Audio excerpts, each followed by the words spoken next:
I left school for personal reasons when I was 15 years old. From there I spent a little bit of time unemployed, trying to find my feet.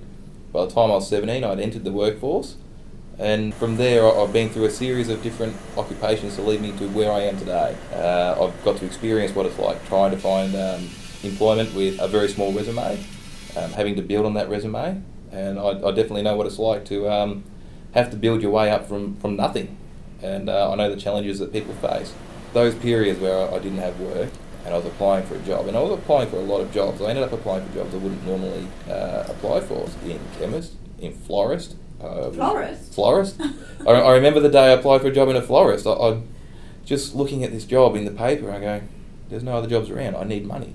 I didn't even get an interview, and it is, especially at a time when you're desperate, you really want money, because I never wanted to lean off the government. But there was times where I had to reach out for assistance, and it can be soul destroying. I even think there may have been days where there was tears. When you want a job, when the bills are coming in, the very little bit of assistance I got from Centrelink was never enough.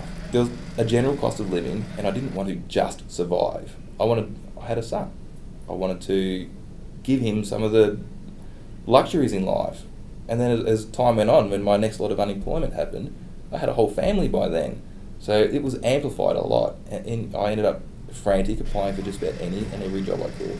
Everybody learns in a different way. For me, I learned how to budget, and I learned how to budget very well. But being 15 years of age with very little income, never having to budget before, I had to learn very, very quickly. I think there's a big push for everybody to go to university at the moment. Yeah, so I didn't go to university, and I think I've been thinking about this quite a lot lately, but one size does not fit all. A great analogy that I like using with people is there's a teacher sitting at a desk. On the other side of the desk there's an elephant, there's a fish, there's a monkey, and the teacher is saying, for you to pass this test, you all need to climb to the top of that tree.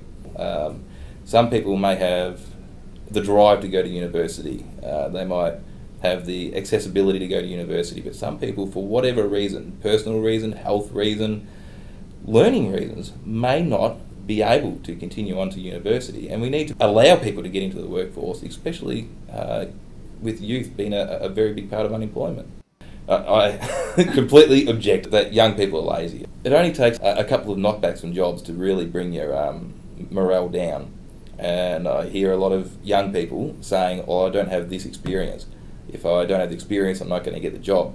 But if I don't get the job, how do I get the experience? It's a very vicious cycle, and it does turn people off, it turns people back. Where I was applying for a job in a florist, so many people think they shouldn't because they're just going to get the turn back. So the turn back can be crushing to somebody who really is desperate for a job. Being young, out of school, and needing a job in that situation, it is very, very hard. I think a lot of politicians may forget that public transport from here to, say, Maffra, for me to work at a job in a supermarket, is non-existent. If mum and dad are working, or mum and dad don't have a car, there is major transport issues. Just because there's a certain demographic in a city area does not mean it represents those in a rural area. If you're going to make policy surrounding young people's future, you need to get out and consult with them and see what the real issues are. Live a day in their shoes. I left school at 15 years of age.